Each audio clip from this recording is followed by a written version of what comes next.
في مباراة مثيرة ضمن الدوري المصري، خطف الأهلي فوزاً قاتلاً من سموحة بنتيجة 2-1.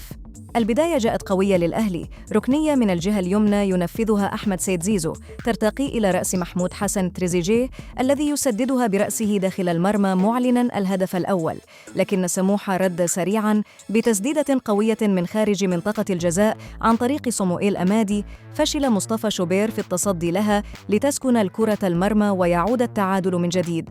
وفي الشوط الثاني استمر الضغط من الأهلي بحثاً عن هدف الفوز، حتى جاءت اللحظة الحاسمة في الوقت بدل الضائع عرضية متقنة من الجهة اليمنى يرسلها محمد هاني تصل إلى محمد طاهر الذي يودعها برأسه في المرمى مسجلاً هدف الفوز القاتل. وبهذا الفوز يرفع الأهلي رصيده إلى 44 نقطة، مواصلاً مطاردة الصدارة خلف الزمالك المتصدر ب46 نقطة في صراع مشتعل على لقب الدوري.